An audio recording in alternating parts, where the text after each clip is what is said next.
Thank you. Right, well, welcome everybody. Thank you for coming. Thank you, Simon, for inviting me. And I'm going to talk about the divine process, as Simon called, but how it applies with the art I produce visually and sound-wise. So, can you press the right? Not the right here. Cool. So I started reading tarot cards when I was 7 years old. When I found a card pack at home by accident. No one at home was particularly esoteric, but occasionally the odd esoteric magazine or souvenir, more out of curiosity, would appear in my house. And those cards and characters were fascinating to me, printed on my saved deck. And I would lock myself in my bedroom for hours looking at them and would start telling stories, trying to connect the images of the cards with each other. Not sure if I knew what I was doing, but I was doing what an inner suggestion would encourage me to do.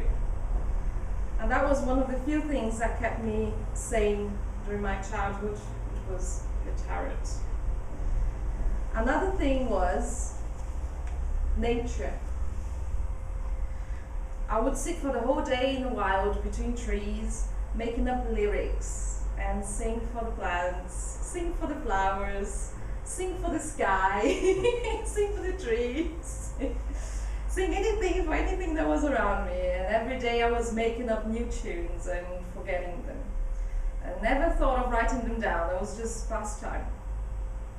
And I was also considered a very good draftsman when I was a child. And in art classes, other children would queue in my desk to ask me to draw for them. And always called the artist of the class. I failed on all the subjects apart from writing and history. And eventually I started, all the children asked me to draw in lessons during break times.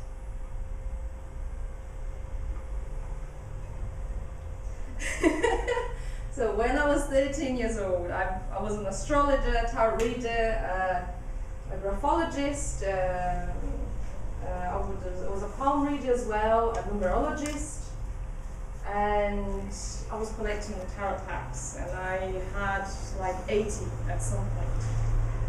And I would feel that they all were different in their own right, that drawings, they would definitely have a vibration. So it didn't matter if it was the same magician card from different tarot packs. One would, a more kind of basic, clean drawing would connect more with mundane daily things, and one more surreal type of drawing of the same card would connect with more subconscious or psychological ways of seeing the same subject. And I started writing lyrics, but my music was emotionally blocked for other reasons. And while looking at an alternative way of income, apart from being an artist, I started being trained as a holistic naturopath. And all the therapies I learned, I would practice them myself first, before applying them to other people. I'm not too boring, or any questions, please don't stop me. And this slowly started to give me the healing I needed for a long time, and made me engage with spiritual practice in a more holistic and conscious way, literally speaking. I was more aware of what I was connecting with, this inner intention, this inner suggestion that would always be there every day. So then I started my full-on flower remedies, meditation and energy healing practice. And that affected my drawings instantly. And I would try to get into a trance state where sort of automatic drawing would take over. So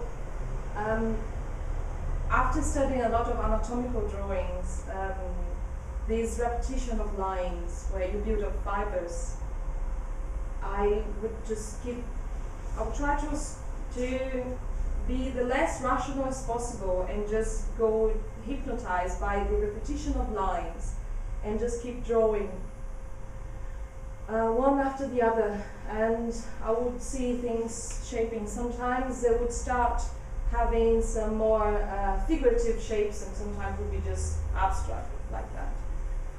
And some people call it automatic drawing, or there's some connection with automatic drawing. I've studied some automatic drawing. I'm not sure if this can actually be classified as such, but there's certainly a connection with that. And I would carefully select some meditational music tracks and leave them for endless repeat on the music player to help me on this hypnotic state of repetition and build something from the repetition of the line. And for a few times during that process, my rational mind, sometimes I'll snap out of it and look, try to think about, okay, what am I doing? I think it still needs some work, and I'll just try to stop thinking and keep doing lines and lines and lines, and another half an hour later come back, and I would eventually stop when I would see that it was done. It's mainly the way I still do my drawing to today, and I believe it will still keep like this for a long time.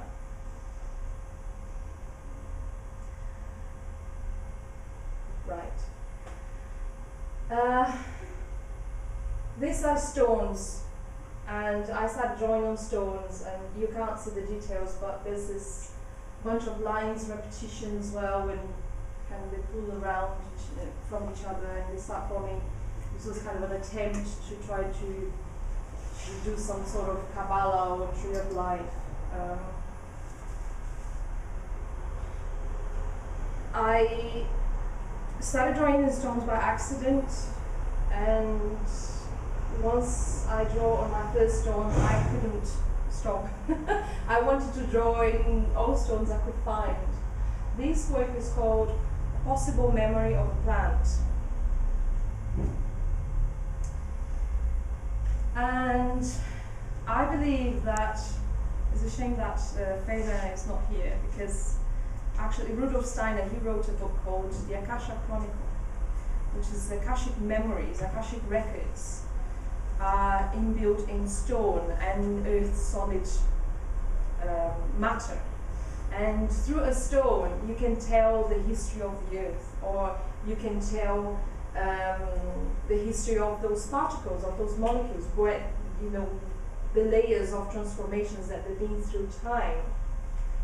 And because stone has not only these fantastic patterns, they're always so unique on shape and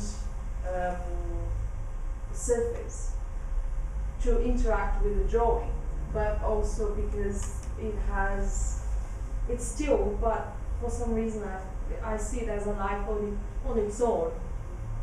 It's a more sort of still life, obviously, but it transforms with time, and it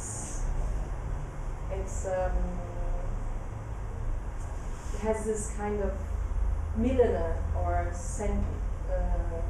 century-related memory.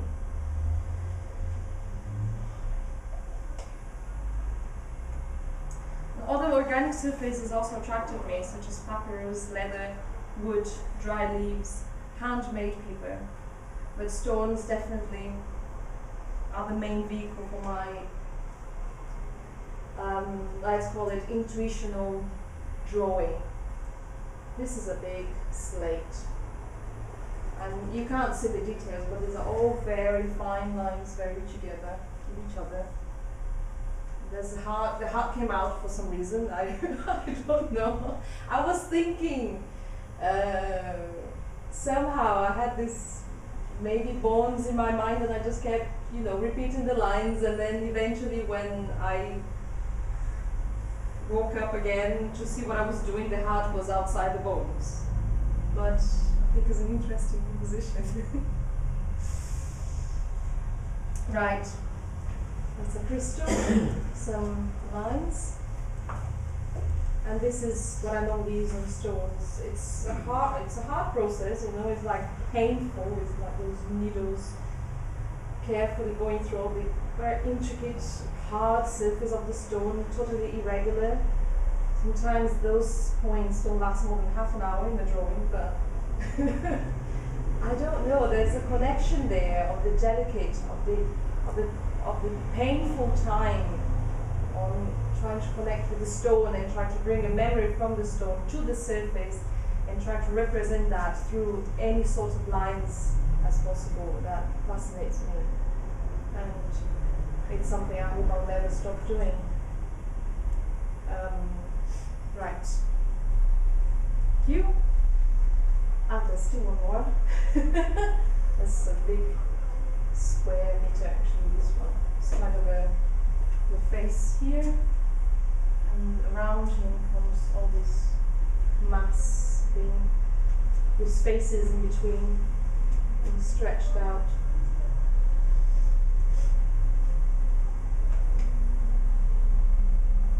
So it's a big slate as well, this one.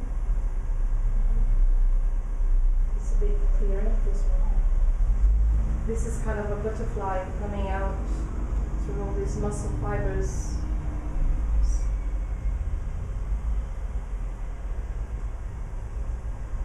Another slate.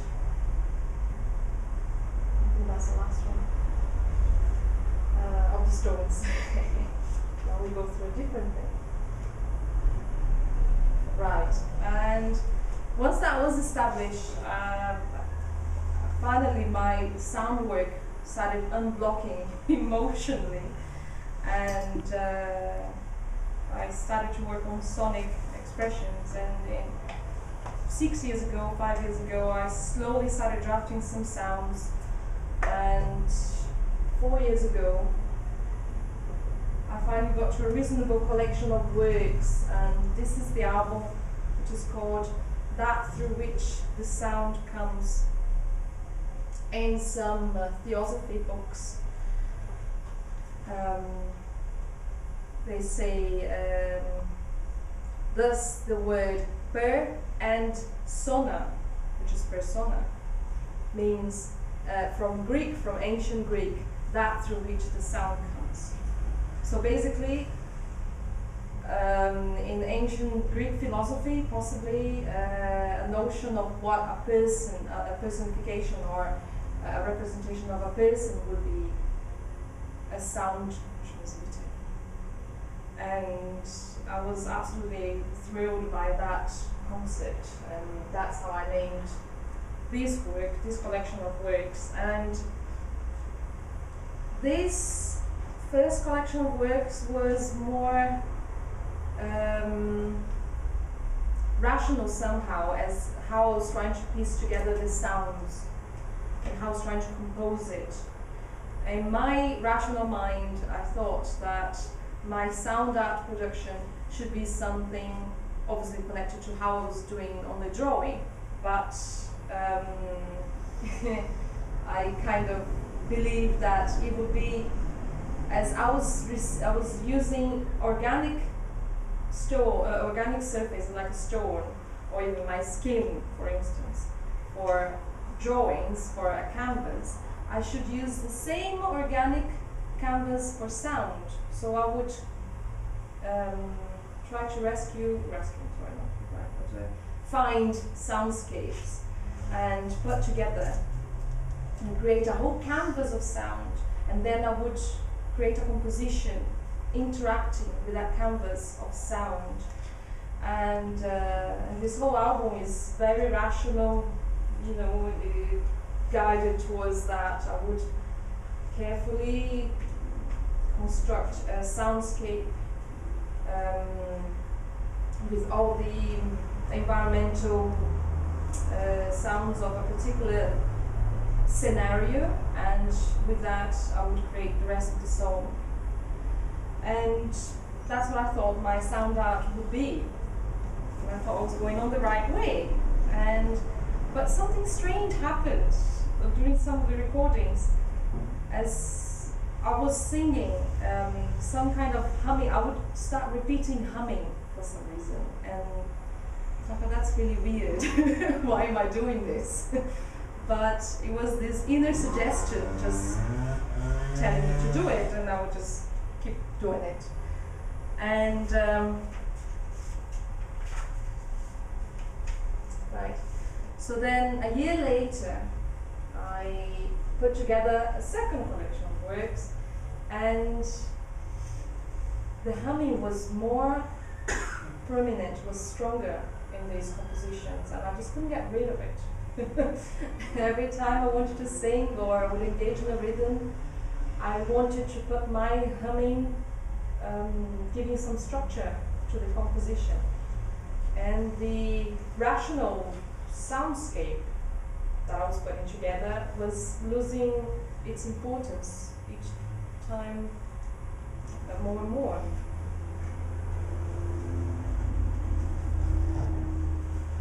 And in this work, then this is the third collection of works. A year later, I built this one, and the humming just took over the whole thing. I still do the soundscape, but the soundscape was kind of a subordinate of the humming. The humming was giving structure to the song. And there was nothing I can do about it. I just thought, okay, this is the way that he wants it to be.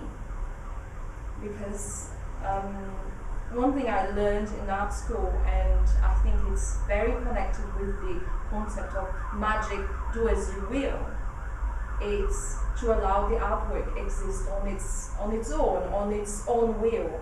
You're just here to, as a tool, you know, to bring something out. It might have your expression somehow there, but you have to respect the will of the work itself. You have to try to put yourself aside as much as possible and try to understand what the artwork wants to be that in sound, in image, in whatever, and try to bring that out with not much your taste or your personal preference.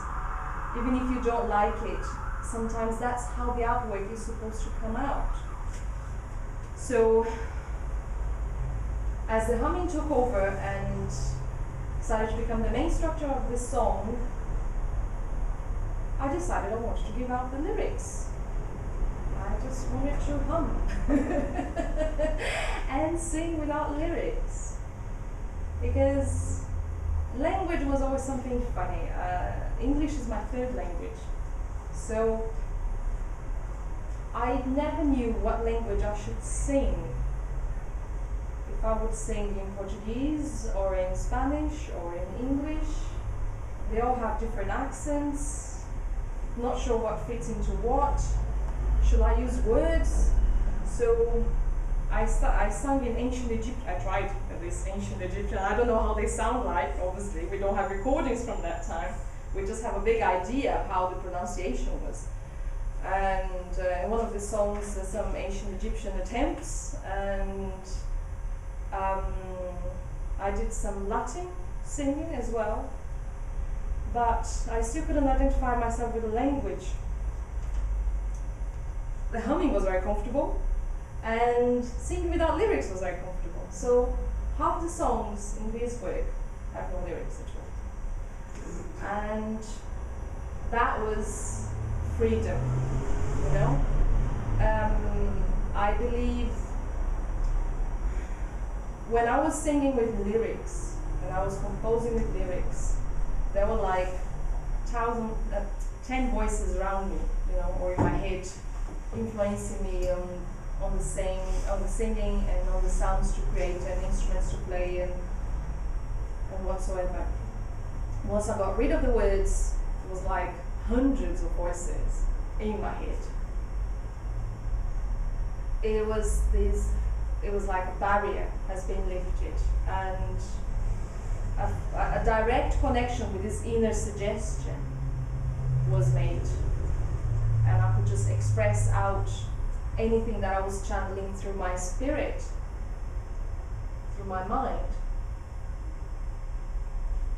And this one is the collection of works I finished this year. I'm going to be releasing next month, hopefully.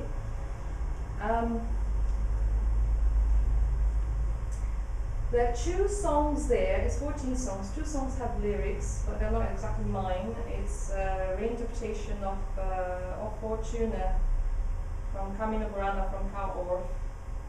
So I do my own version with only voice, no instruments. And but the other 12 tracks is just singing with no words. There's not a single word in it. The songs have names, but there's no words, and I don't know how it's going to be the next work. I don't know where my inner suggestion is going to take me, and I don't know what's going to happen in the future with my sound creations.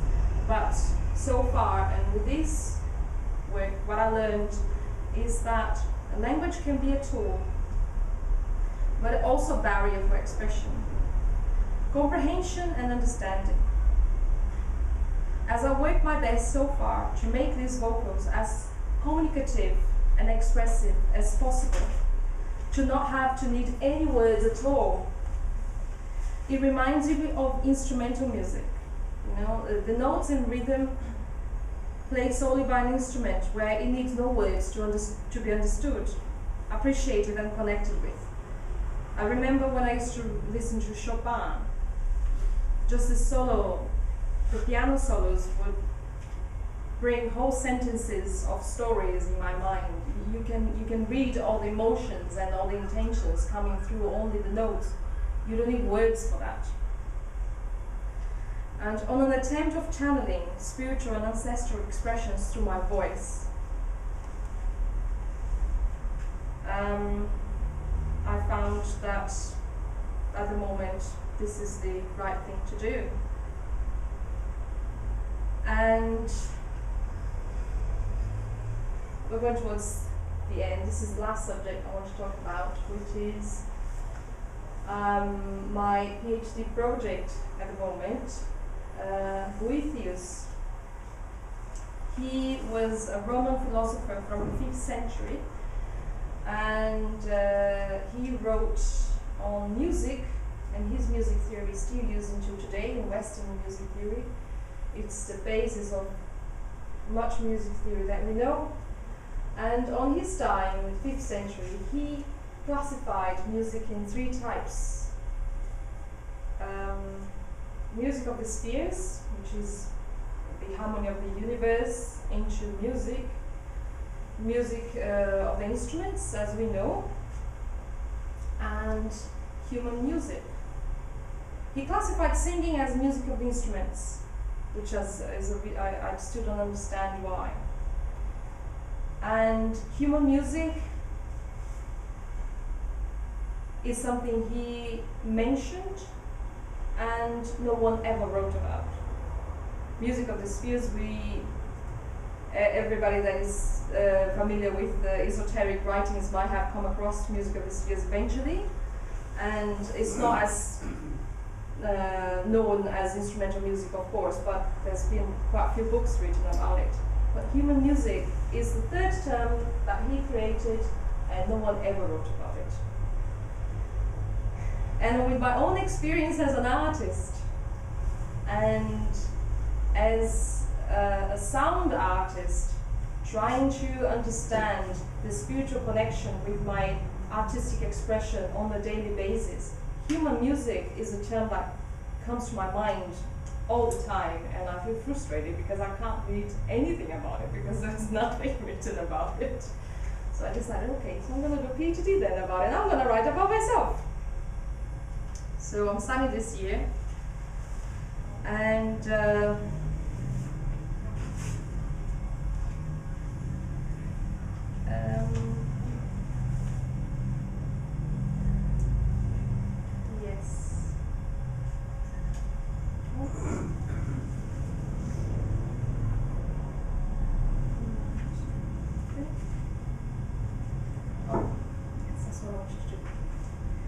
I'm just going to read to you what Boethius wrote about human music in the 5th century.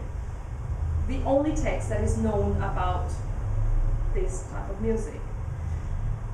As I develop the PhD now, my intention is also to put some types of singing towards the classification of human music, or any type of singing that you are, or even eventually if you are playing an instrument with that same intention of connecting with a realm beyond as we are consciously aware, connecting with some spiritual expression, connecting with unknown dimension,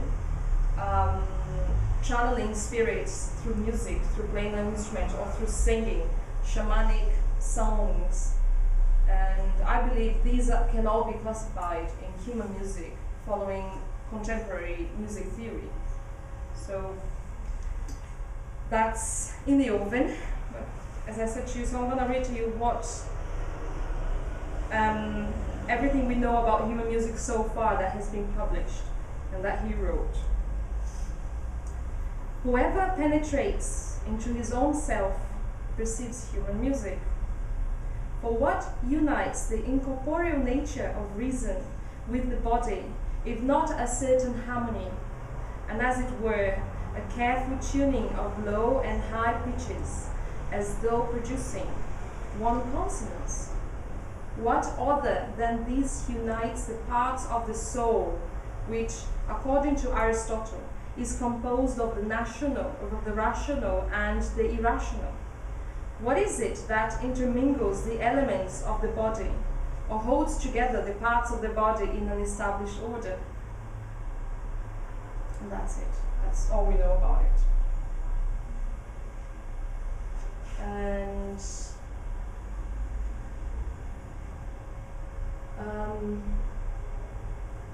I think there's still a lot to theorize about what I'm doing as an artist. It's strange when you are the creative artist doing abstract work and be the academic researcher at the same time. But I hope to be filling a gap on music theory and on the study of sound art in general, and we can contribute with something with this study, and to understand better as well what am I doing as an artist, because you start seeing all these connections with primitivism, with cave art on those stone drawings, and with this humming, which is kind of an ancestral voice that if there are no languages connected to it, even better, you can just channel and just come through.